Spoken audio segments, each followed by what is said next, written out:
Good afternoon to you all, and very welcome in this 8th community hangout. It's a real pleasure to have you here, presently and remotely. So we have a lot of assistants that sign up to watch this event remotely. So be all very welcome once again. And we have today a very special edition of our Above and Beyond Hangout, because we are talking about funding and subsidies and public grants to startups. For us, this is an absolutely strategic moment, because we are designing and making it operational and deploying a significant amount of public subsidies that were given by the government, the Portuguese government, and the European Union through PRR, Plano de Recuperação e Resiliência, the National Recovery Plan post-COVID. And we want this to be done in the best way possible. We think that public support to the ecosystem is a key issue to the development of entrepreneurship and startups, and especially in this moment where we are facing a potential crisis. We see already signs of it in the United States, and some startups that have activity there and in Europe are already facing some impacts and consequences of that. So it's a huge task, and we want to hear from you. We want to design these subsidies and the rules of their deployment in the best way possible. And this isn't possible without hearing the field, who is directly in charge of spending them and who directly will use and will benefit from them. So the goal of this session, and this session is especially dedicated to startups. So specifically in this session, we won't have here other stakeholders of our ecosystem. The goal of this session is not a panel, a typical discussion with our speakers, but it's to give you the possibility of showing us the priorities, the critical aspects.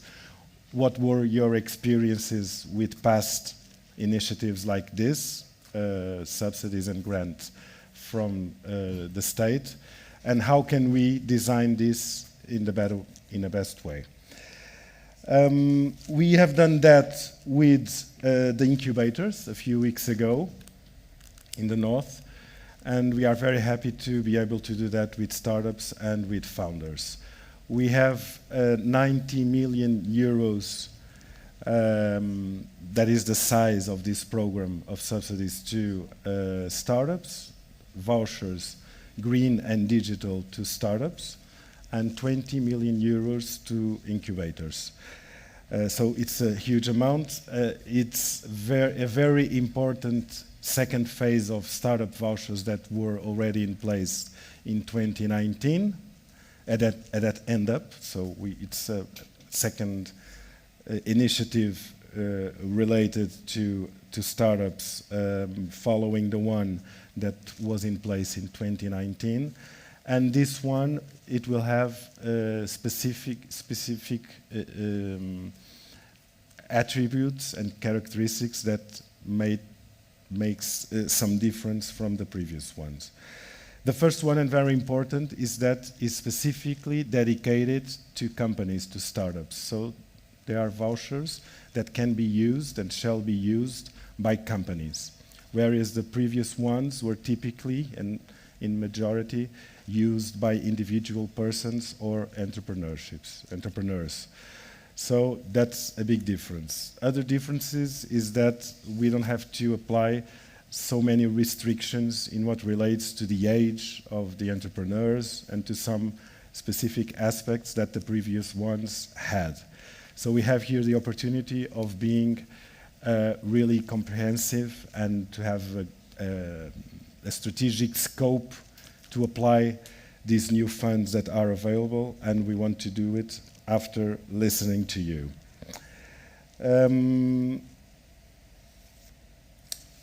I would like to present you our next speakers and our next guests. They won't be monopolizing the conversation, as I told you.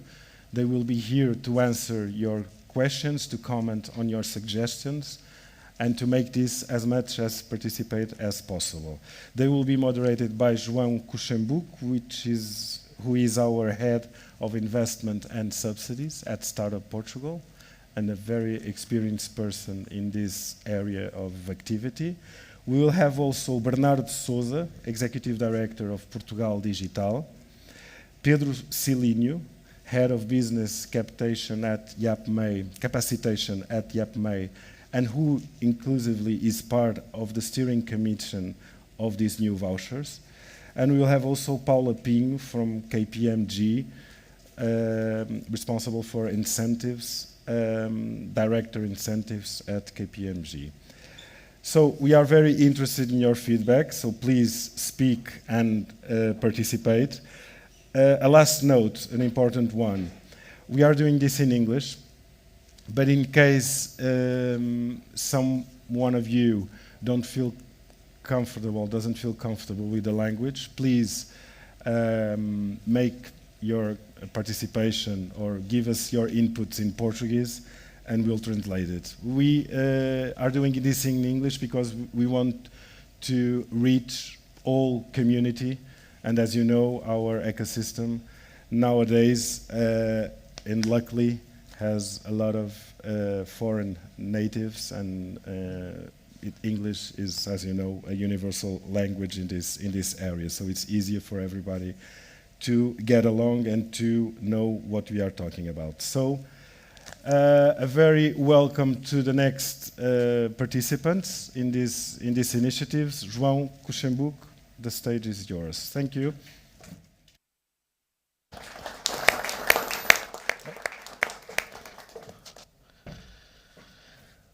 Well, good afternoon all, almost good evening. I am seeing many legs and arms crossed. Please uncross them. This is something to be very interactive.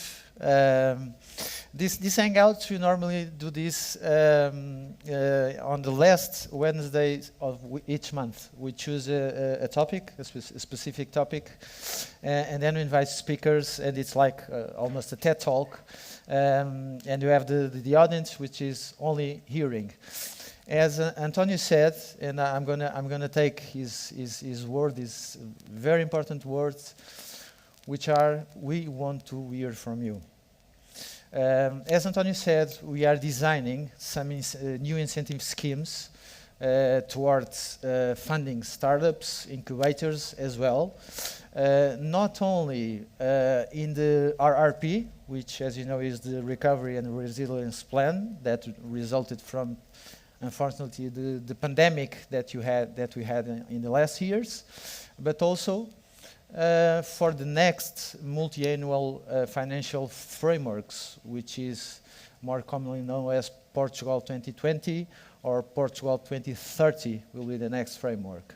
So our idea here is, since we are finishing, we try to make something different, which is, instead of making and designing the tenders, the calls, we should hear the persons, the startups, the entrepreneurs, the incubators, the venture capitals, the business angels, all the ecosystem that is surrounding all this entrepreneurship area, and then try to adjust what we economists call the simply adjust of demand to the offer.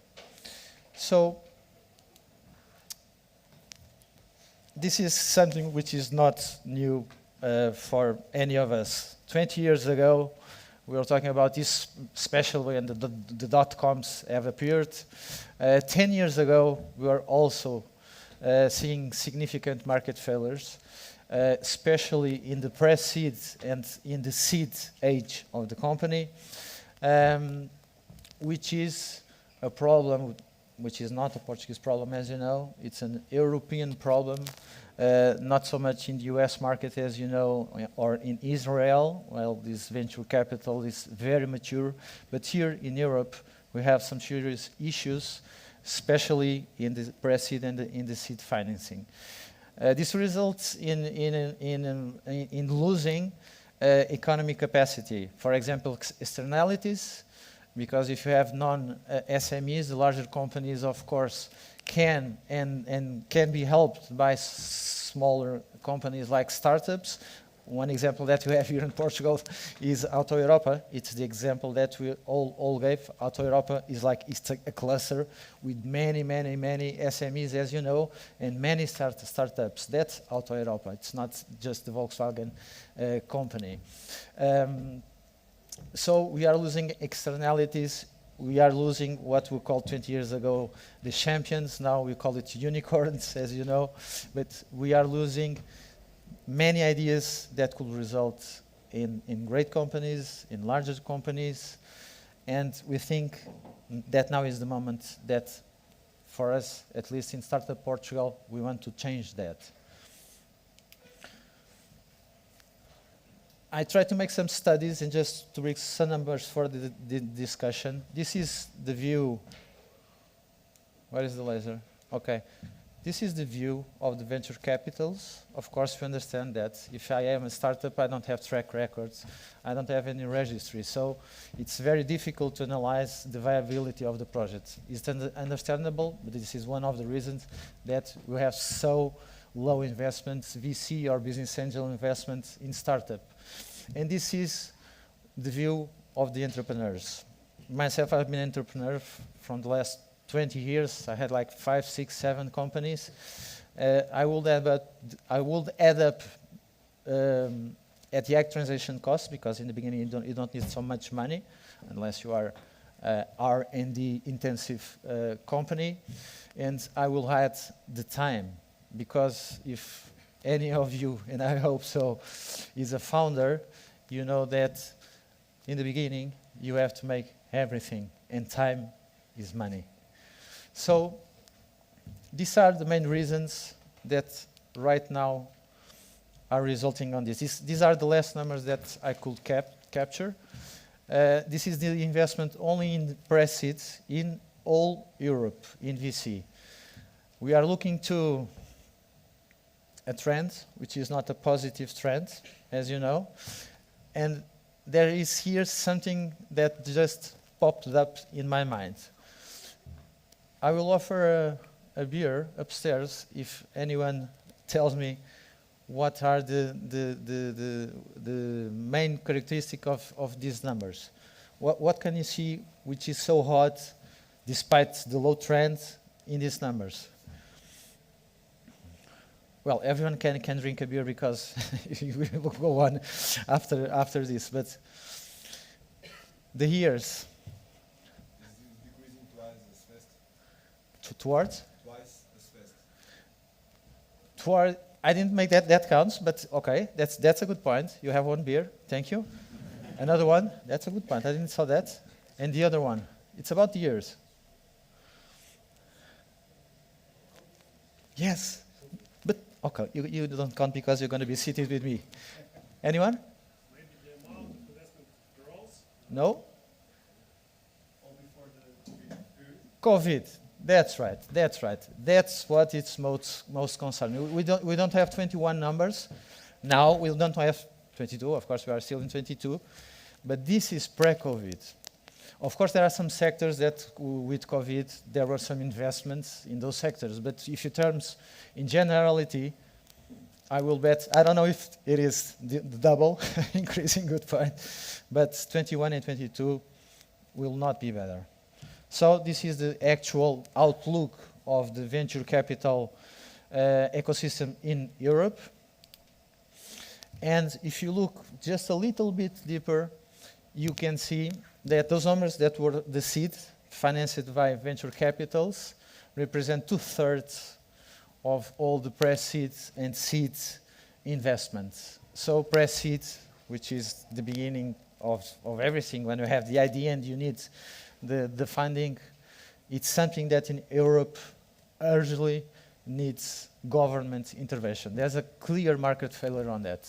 That's why Startup Portugal has this mission with other entities from the state, of course, that are working in this to try to level up and finally have some investment that is tailor-made to the needs of the startups. That's our main goal and objective.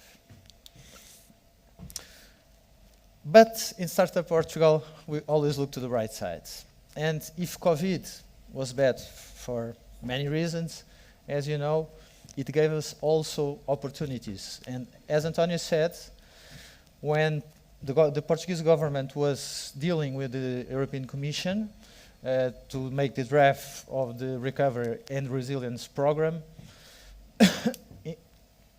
implemented two measures, which are the vouchers for startups and the vouchers for startup incubators, accelerators. So these ones are directly for startups, and these ones, startup will benefit indirectly because we will support and fund the incubators and accelerators. The RRP, it's a little bit more closed than the multi-annual financial frameworks, the Portugal 2020 or the Portugal 2030 now program. But nevertheless, it can fund many types and categories of investments. And that's the challenge that we want to have you to help us to figure and to resolve. That's why we are making this hangout. It's the first time we are trying something like this. We had the event with incubators, but it was included in a larger event. We had one work session, and we asked directly to the incubators, if you are funded, what kind of investments will you prioritize? What are your really needs? And I think this kind of approach never been done, at least this way.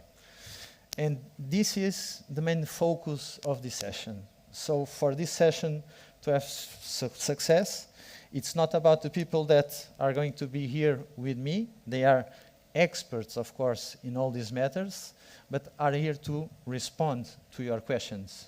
And more than questions, we need to have the feeling of the ecosystem. We need to know your pains when you are creating startups, what you really need. What you really need, not just in terms of funding. That's why we ask you when you register to, on those post-its, without any restraints to put in terms of your mindset and in terms of this concept, when I'm making a startup, which are the main constraints? One, funding. Which type of investments do you really need? Of course, these investments, they are regulated by the RRP law, so there are some restraints, but we don't want to restrain this session only to the RRP. We, as I said before, the Portugal 2030 will start in the first quarter of the next year. So hopefully, maybe Pedro, you can enlighten some of this. I don't know, maybe not. Okay, because he's still, they are still negotiating with the European Commission, but we know that there will be more funds. We don't know in what terms, but probably vouchers for startup and incubators, which are different from these ones that we are almost finishing designing in the RRP. So this was just to launch some topics for you. Again, your intervention it's what we need most, and we have time to go upstairs as well and to make network. So without further delongings, I will ask our specialists to come to the stage, please. Pedro, Cilínio, Head of Incentives. This is for you, the applause is for you and for the team of Startup Portugal. Please, I will be here. And all the mics are on? Yes? So, Francisco, can I bring my... Thank you so much. So, Pedro, before hearing the audience, which is the most important, as I said, right now, do you want to add something? Because you are in the steering committee, as Bernardo, in the steering committee of the group, which is actually designing these incentive schemes. Do you want to add something before? Yeah, just of course to greet you on this initiative. I think it's very important to hear the community. And unfortunately, sometimes we don't do it as many times as we should. Yeah. And of course, that this measure, these vouchers that we have in RRP. We want to deliver them according to the needs of the startups, and this is very important because, of course, if they are not tailored to the specific needs that startups have in terms of investment, either they will divert the startups and create incentives for them to do something that is not according to their nature or to the business, or they won't use the instrument, and of course then it would be a failure for us because we have the resources, they are for you, and if they are not tailored to your needs, of course they are not good for us. So it is. I'm very curious to have this feedback here also. Okay, Paula, in terms of your experience in consultancy and more than 15 years of experience helping companies, SMEs and non-SMEs, I assume, to make applying for the calls of the frameworks. What do you think about this initiative? What do you think about the problems that they talk with you? Okay. First of all, I would like to congratulate you for this event also, and in particularly thank in name of KPMG for this invite. I'm here representing the grant and incentives area from KPMG Portugal. Indeed, we work in tax and financial incentives with companies that go from seed to speed. And we indeed realize that there are many differences in those companies that are still in the stage that should be addressed. For instance, the requirement of specialized human resources dedicated, for instance, to business plans. Many of those entities are indeed urgently needed of support in constructing the business case, advancing with the applications that sometimes, in their perspective, from our experience with the companies, can be complex. Some numbers may be difficult to achieve, but nothing better than listen to your concerns to better address it and shape the future. Thank you so much. And Bernardo, you had the experience of launching, maybe the first launching calls, the test beds, for example. So what's your experience and what do you think about the ecosystem? What can you help us? And before, I would like to congratulate you for this event. When I was coming here, I thought to myself, this is a great day because I started in ICD directions where you see lots of companies. It took place today at Estoril, and I will end my day here with the future, with the talent that wants to build innovation and thrilling ideas that you must have and that you want to put in place. As João and Antonio were saying, I came here more to listen than to talk, so I hope to listen a lot of ideas. What are you struggling with? As João was saying, there are several measures in RRP which want to promote digitalization of enterprises, also to promote capacity building of talent. That's also actually yesterday we had a program that was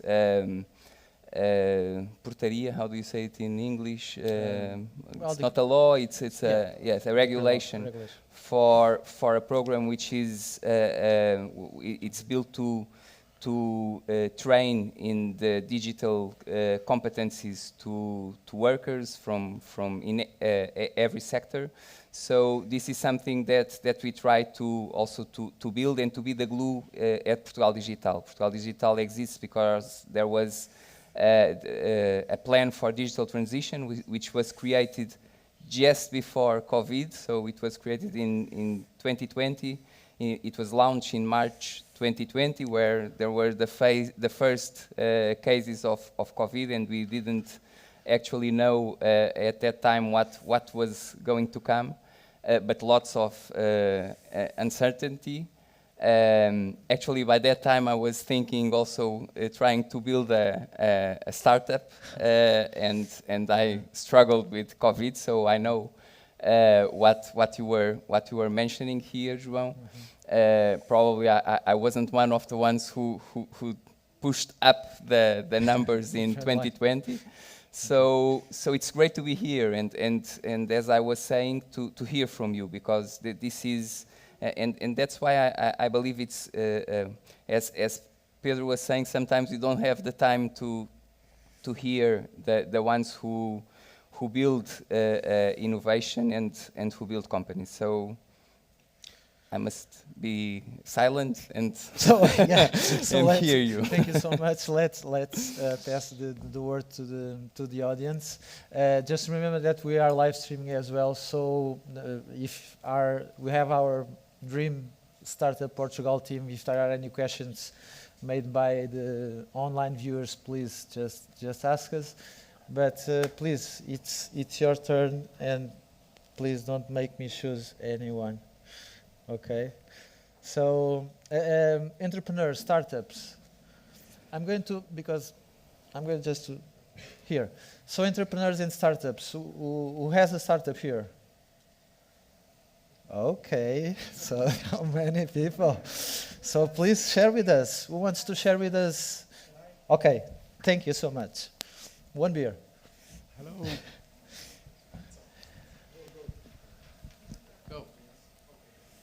No? Yeah. Hello, good night, everyone. My name is Fernando. I came to Portugal from Brazil. I went to an accelerator program here in 2018, and then I stayed in an incubator in Aveiro. Okay, but now we are not in this incubator anymore. And during that time, we got some incentives, some grants from IAPMEI, from some Portuguese incentives, but now, since we are not on the incubator, we don't have the help to get these grants. And for me, as an entrepreneur that I need to run my company, I face a lot of difficulties to understand all that bureaucracy in the websites, all the requirements that I need to fill. And when I get it, when I see it, I'm in with a PDF in my computer, like I'm reading a contract, you know. So maybe, I don't know, how can we make it easier for the entrepreneurs that have to run their company, and also make it easy to understand if that grant works for them? Okay. So those two questions, they have a meaning, a real meaning. The last ones. Yeah. You are talking about funding information, like how can I search for funding information, like one-stop shop or something? Yeah. And trying to make the process, the tender applications, more easy, more flexible, more user-friendly. That's it. Okay. Thank you. Welcome. So many startup peers, please. Do you want me to stand up? Maybe it's better. Hi everyone, my name is Pedro. I have a question for Paula. So we are working with Microsoft for startups, and what they tell you when you are a startup is you have the help of their developers if you want to develop everything, and if you need any help, just ask. My question, so that helps you in terms of the tech and product. My question is KPMG or any of the other consultant firms trying to do the same thing, but for the business side. So it's something, if my question is understandable, so is something that the business, the consulting firms are looking to do towards supporting more startups in these areas? Thank you.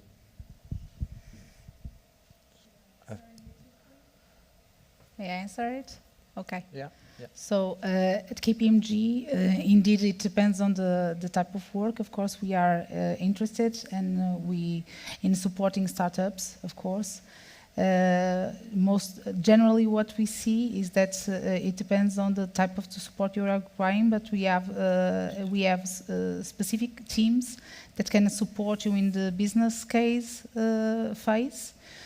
Also, of course, if you have some assumptions that you already have worked on, and not you are trying to evaluate the market and evaluate if you will be able to survive in the market, that's a different analysis than you have if you have to submit an application and present a business case that you have some market evaluation from your side. We have different teams that can support you. We can also support you in working on the structuring of your sources of financing, okay? Because when you are evaluating your investments, you should think that you may have grants. Of course, you may have tax incentives that you will have to wait for them. But we will also have other alternatives in terms of funding that you can apply for. And that evaluation of in terms of sources of funding can also be raised by some teams from KPMG. Okay, I hope to be okay. So thank you. So other startup there. Thank you, sir. There's the mic. Thank you. Hello. I'm Asad. We are here from Pakistan with a startup under the Startup Portugal program. I just want to ask, like, if there is any classification for the founders who are not from Portugal, they are foreigners, but they are starting their startups here. Can they also apply for the EU funding and other such fundings? And is there any such classification or criteria or filters which apply on them? Thank you. Okay, I will ask Pedro to. You can apply to this program, either your origin or nationality, as long as you incorporate the company in Portugal. Okay, so I would add that it would be against European law to make any kind of discrimination according to the origin of the person. So there is no problem on that. Okay. Yeah, it's not about the person. It can be the headquarters of the company, of course. Right? Yeah. If you are a Spanish company, of course, not if you are from Russia. Probably this is a joke. I'm sorry. there can be some limitations, but of course we will address them if they arise. Sorry. A question from someone that's online. So Diogo Pinto wants to know if we can elaborate a little bit more on the subsidy program and that structure and what it's designed so far. What type of expenses are covered? What is the amount? What is the reporting procedure? The criteria as well for those that are applying for the program. Okay, so you are talking about these ones. These ones are the two which are already decided. They were decided and they are communicated and in the news more than 1 year ago. As Antonio said, we have 90 million euros for the vouchers for startups, and we have 20 millions for the vouchers for the incubators, accelerators. We'll launch 2 calls. Our idea, it's still on idea, and the steering committee has to validate. Okay, so, but in our idea, we'll launch a call in a continuous mode for both, for startups and for incubators. We'll have a cut-off system, which means that quarterly we'll stop we'll analyze the appliances, and then we'll, of course, approve or not those appliances. But the calls will be open. In terms of the investments and the expenses, that's something that, well, it is on the regulation of the RRP, which is public and anyone can consult it, okay? So that's one cue. But again, our exercise is the opposite. We know what we can fund, support, but we don't know what you really need. And that's important for us to design all the scope of the call, of the tender, and even in terms of the analysis of the appliances. As you know, there are ponderations, there are weights according to the factors. For example, human resources, which is something that all the startups need. Okay, in incubators you had that example. It was, I think it was, yes, it was the criteria that almost all the incubators have spoken. So of course that human resources will be supported. There are other kind of investments that we cannot, but we won't disclosure it right now because actually it's the only thing that is missing, but is missing on purpose because we didn't want to close that before hearing your needs. So I think that's the most that I can say at the moment. So I am devolving the question again. What do you need? Oh, there's something then. Okay. Hey, I'm Hi. Rui. Maybe sharing a little bit my current needs and experience. So I launched a startup called Radio Books. We're using AI to help publishers convert ebooks into audiobooks. So in a much cheaper, faster way. Mm-hmm. And I started the project a year ago. It's kind of the third startup that I'm starting, and now finally I'm at a stage where I'm building a team and things are moving forward well. And in terms of my needs, so I need now to basically, so it's B2B. I'm working with publishers and book distribution companies, and so I have these B2B customers. I'm building product. I need to accelerate the product development, which means I need to hire more people. And I see my money kind of like, okay, I would like to hire you, but it's still based on my savings, right? So I'm starting to feel financial pressure of keeping the project alive for enough time so that I can see then the ramp up of sales. Mm-hmm. And so I think what I need is basically, I guess, simple ways and to access capital. Mm-hmm. that are clear.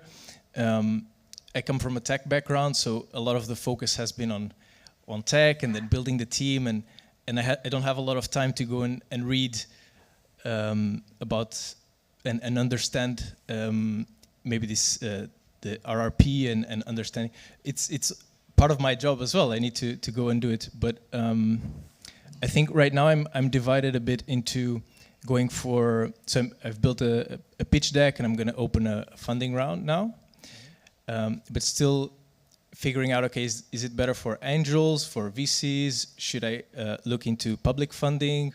So I'm kind of in the part where I'm in the funding area, which is not my expertise, looking for answers.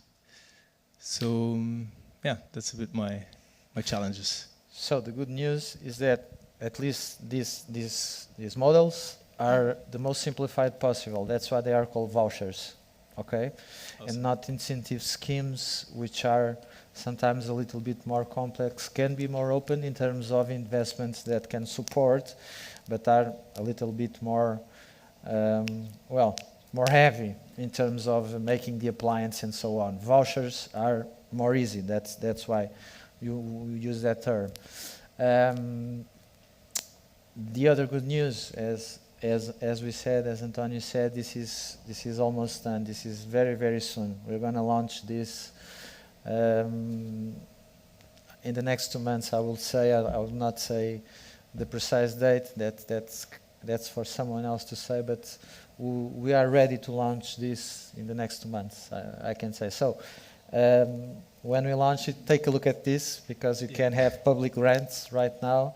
And we wanted to design it the best we can. You're talking about human resources, contracting people. They will have, so that's a plus. And of course, we have more type of investments that we can support. Thank you.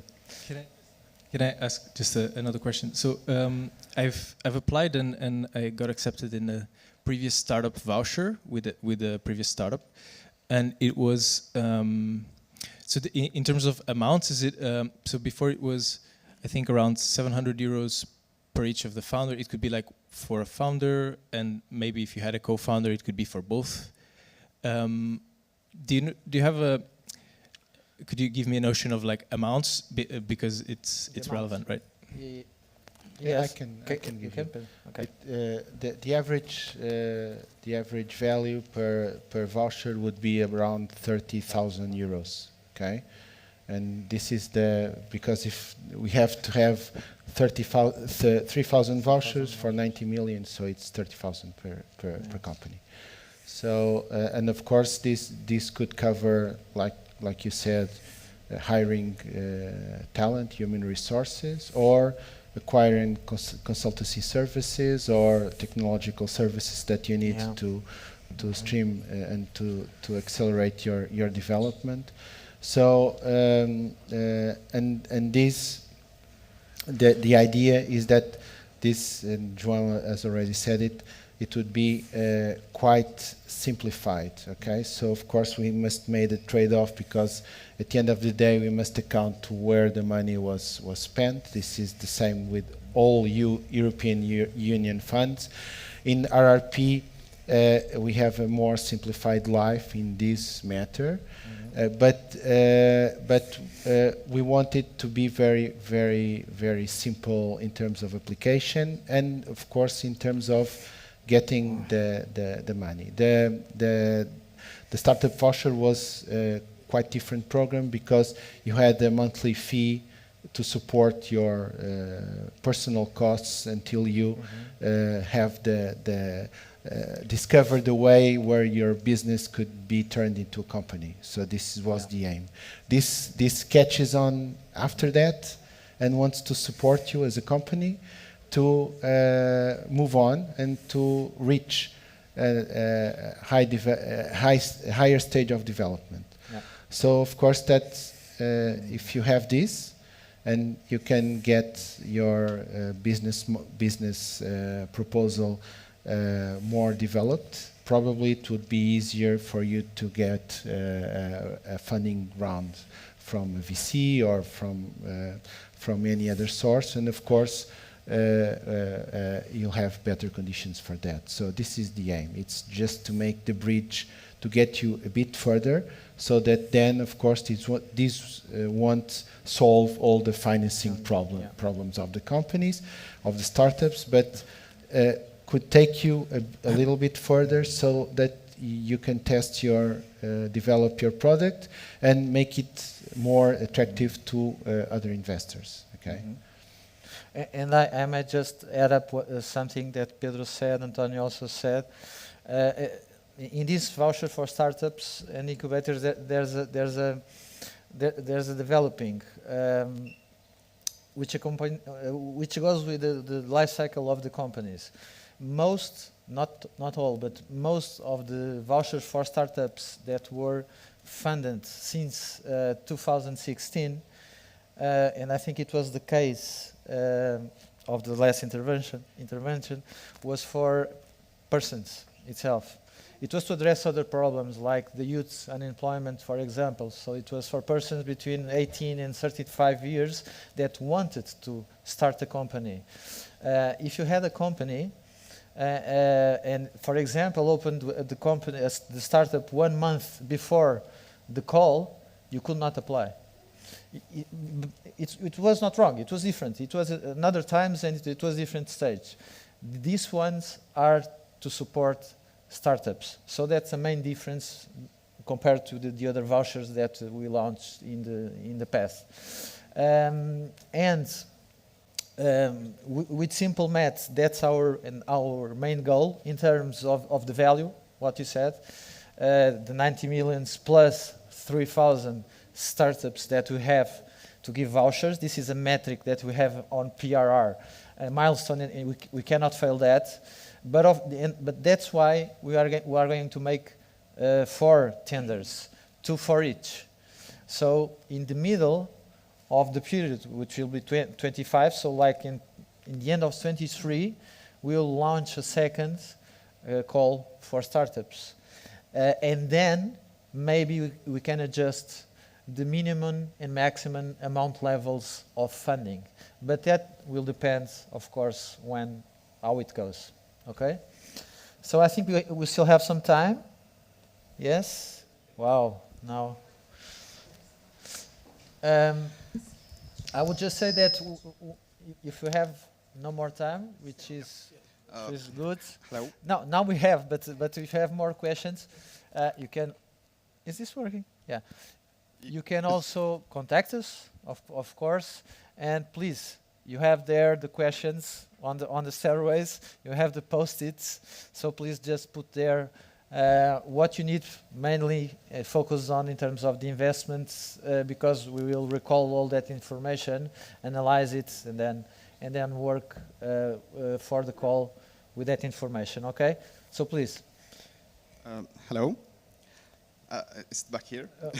On the back. You'll never see me here. We can continue. Patricia, right. Where's the mic? Here. Okay, please. It's because of the lights. Yeah, I cannot see. Yeah, of course. Yeah. Please.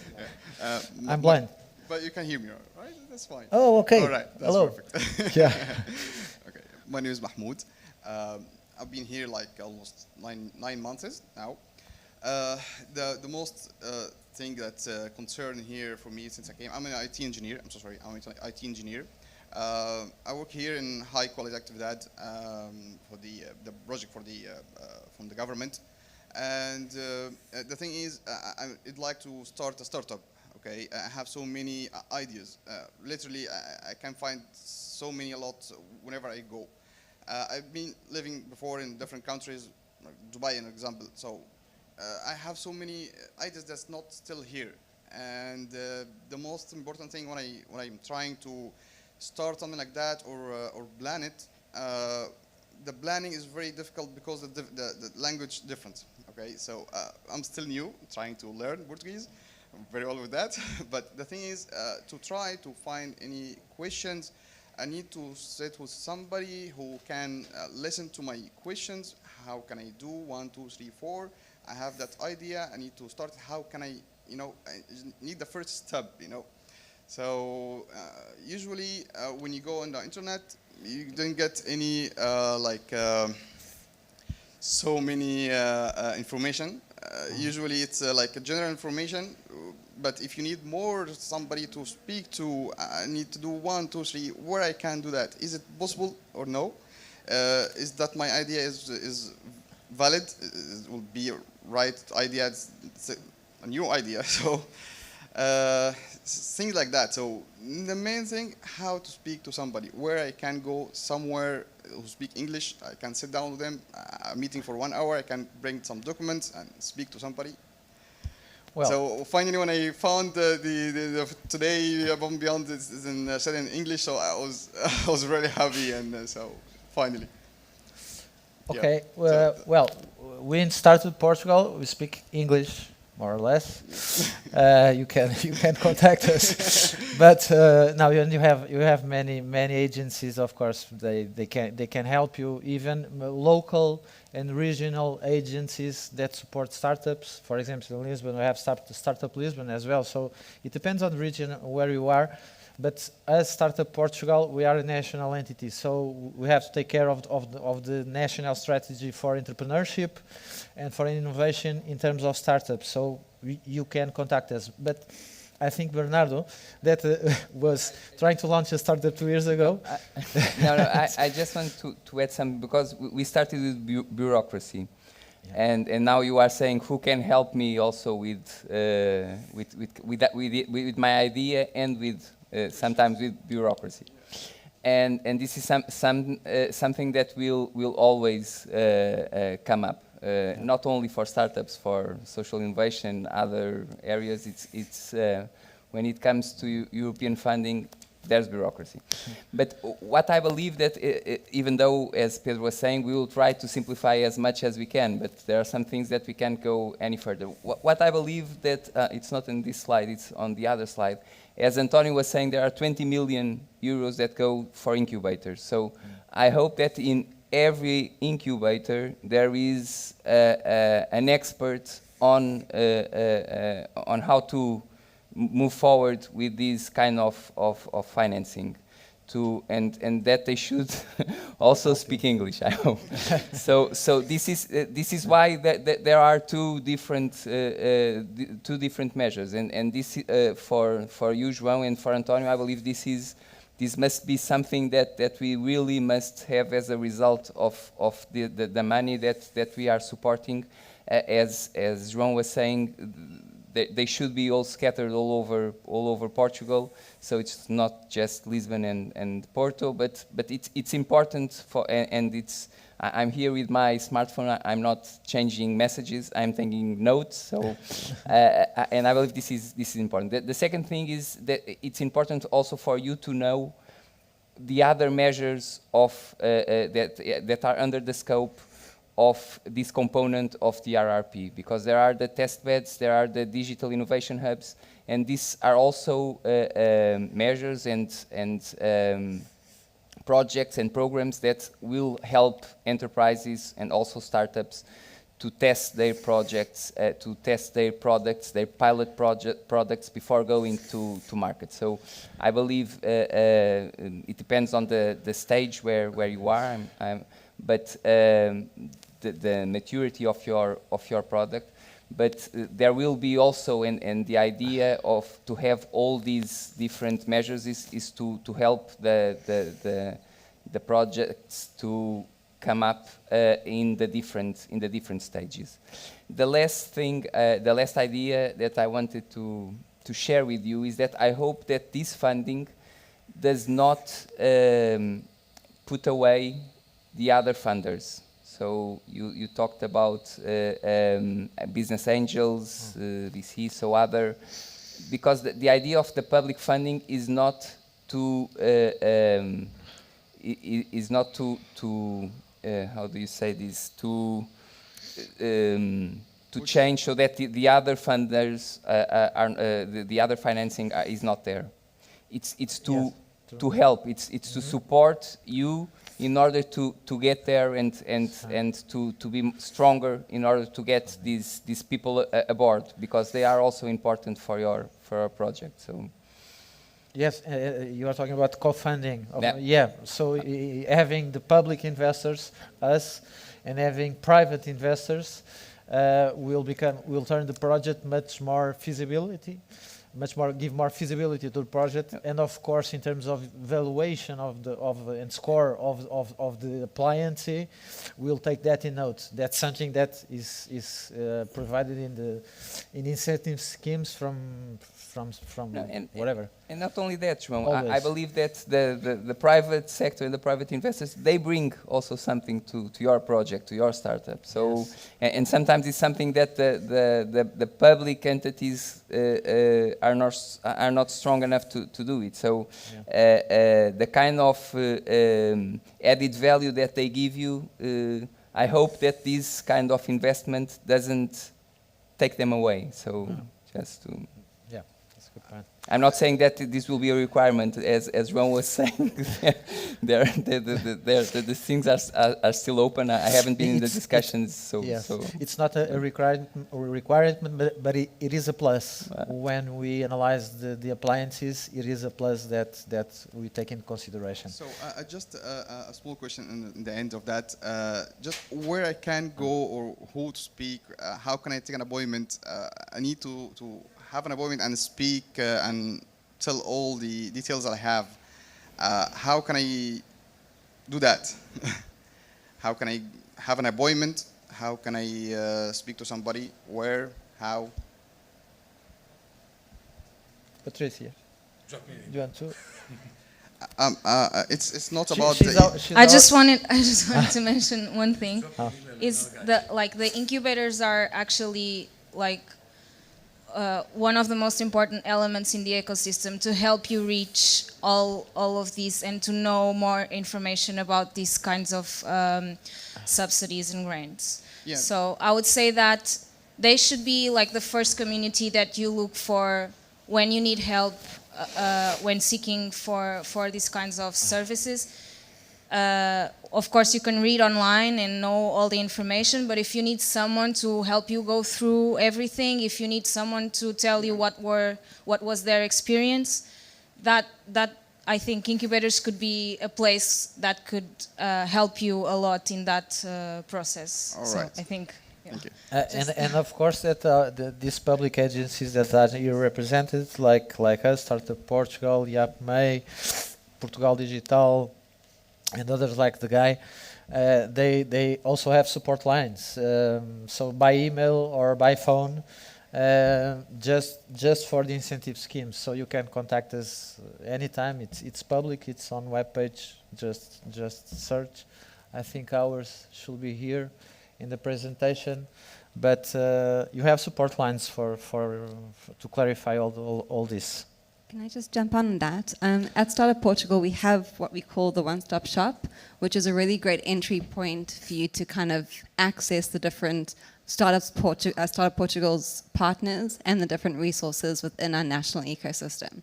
So that's also a really great first point of contact, and we can put you in touch with the right incubators and people that could complement your project. Thank you, Stephanie. So, please, yeah, one there, one more.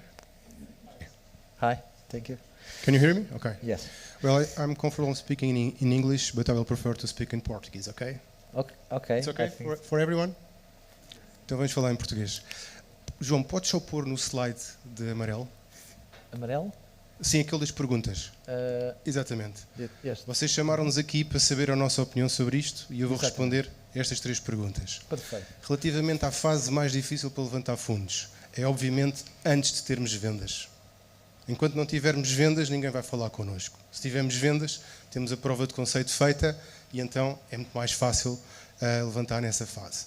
Por isso, respondendo também já aos outros 2 pontos, eu acho que vocês deveriam condicionar os critérios para darem os fundos a projetos focados em vendas. Obviamente em vendas internacionais, porque nós vivemos num mercado muito pequeno. Escalabilidade. Escalabilidade, exatamente.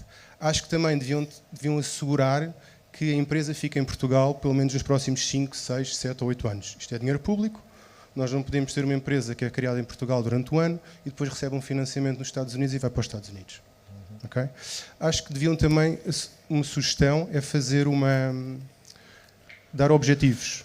Ou seja, a partir do momento em que uma empresa consegue levantar de capital com vocês, a partir do momento em que vende, tem um prémio e pode levantar uma segunda vez. Ok? Querem traduzir? Eu posso continuar? Não, força. Ok. Relativamente ao acesso à informação, acho que o acesso à informação na Startup Portugal é ótimo. Acho que a informação no IAPMEI é terrível.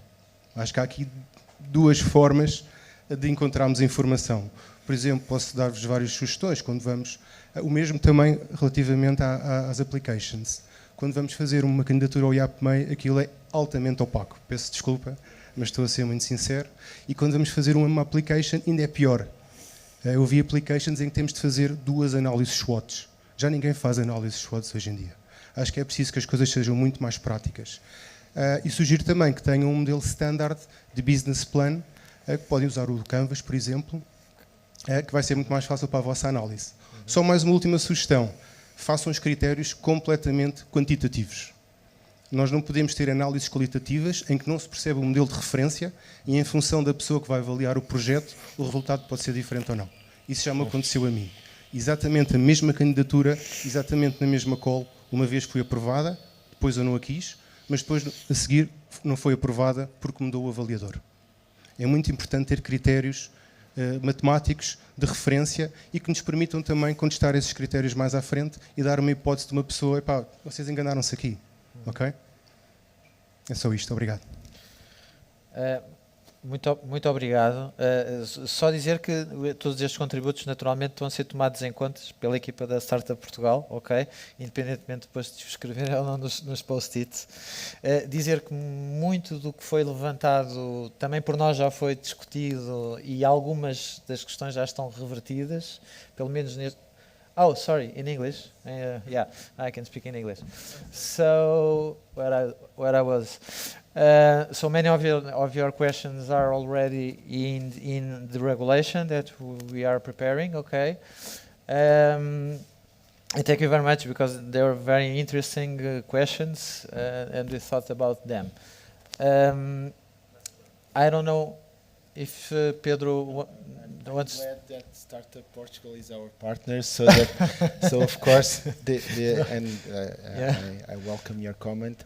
But of course, we have many different kinds of publics, and startups are specific public, and this is why also this partnership with Startup Portugal, so that other than usually where we are the ones that write the calls. Okay, I write calls every day, of course, for everyone, but we would like something different, and this is why we launched also the challenge for Startup Portugal to make different proposals. We are very, very eager and anticipating what we will get, because I think that, and like this final lesson that I learned here today, is that probably we need to work for the calls, for these calls, to be quite different than the ones that we have in other measures from RRP. For example, one of the things that I learned here, probably we should have a call in Portuguese and in English also. Yeah. And this is a difficulty when someone said that if you need general information, you generally have it in English also, but if you want to go to the specifics, then the call, the regulation is only in Portuguese, and of course this is a barrier for if you don't have the language skills for you to apply, for example. And another things that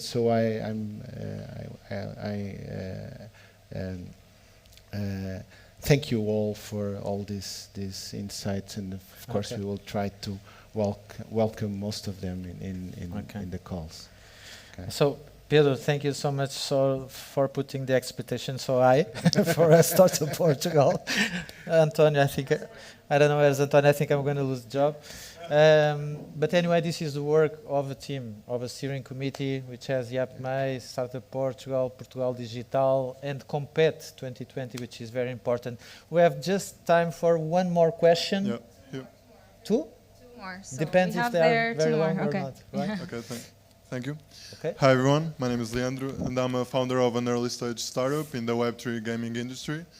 We have a small team, we started this year, and so there's a lot of areas we have to address. And we're now at a stage where we are establishing partnerships with video game developers, video game publishers, and also addressing investors and business angels in order to raise a first round. But for that to happen, we still have to do a lot of work in development, and especially in marketing.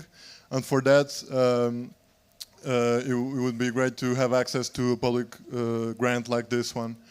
The question I have is that we have not open activity yet, so we are working without open activity. We are working in our free time, and so to participate in this kind of grants, I would like to ask you what we should do if we can open activity, if we are accepted, or if we should do it beforehand.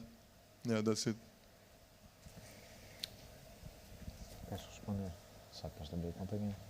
So usually, as João already said, and this is of course also because some kind of European regulation, there is the separation between startups or new companies that are incorporated, or startups that are still or yet a project that is not yet a company. Okay, so of course that we are still discussing it, but the one thing that in this area, in this measure, is that we have a goal that was negotiated with the European Commission that obliges to deliver this number of startups must be companies. Okay, so to be a company, they must be incorporated. Of course, we can address that.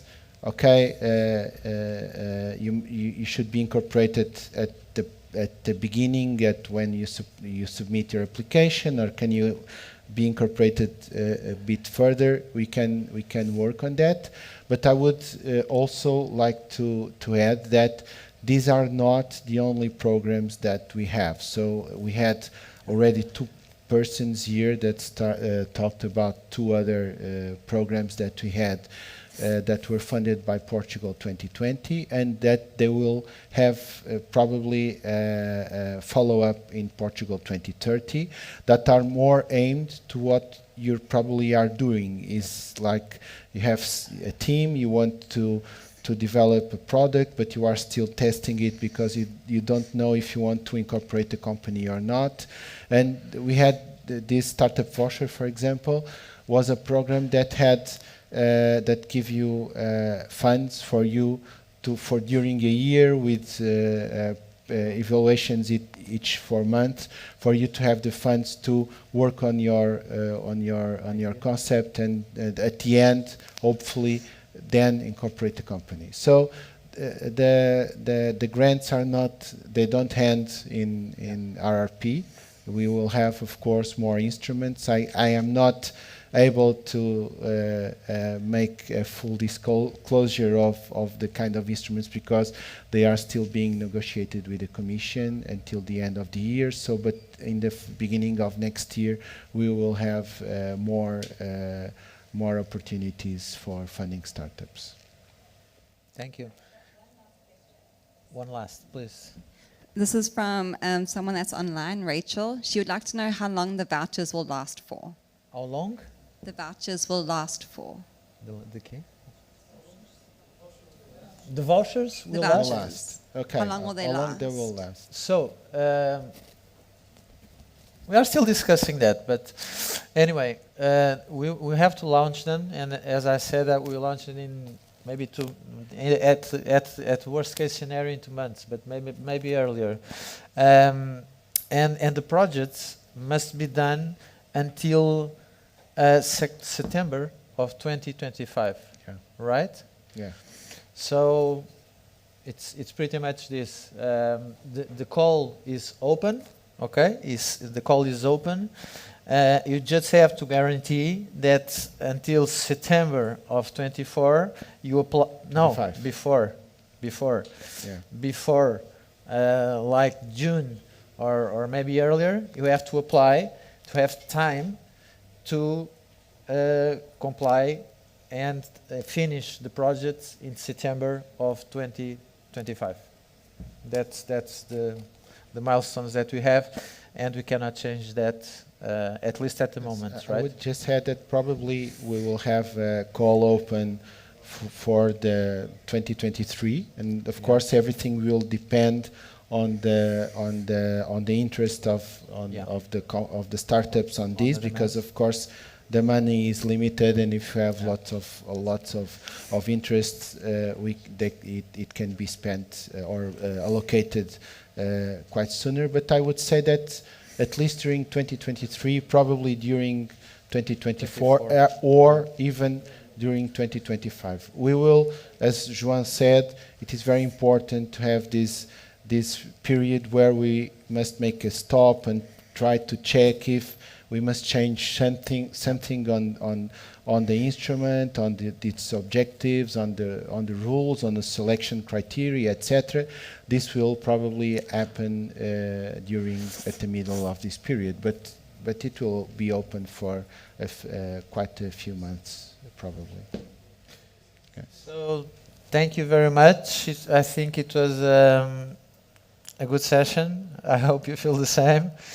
Congrats you all. Thank you for being with us. I wanted to ask for a big round of applause for our speakers to be here and answering all our questions, even for the tough crowd. So thank you all guys for being here, and for the people watching us from home.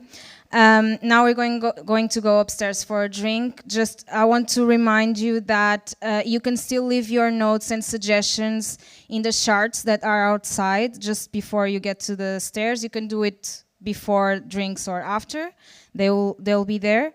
And also just to remind you that our next hangout will be on October 26th, and we'll give you some tips to take the most out of the Web Summit. I hope you all enjoyed this session. Let's meet upstairs. If you have some questions, we can still continue talking, okay? Thank you all. Thank you.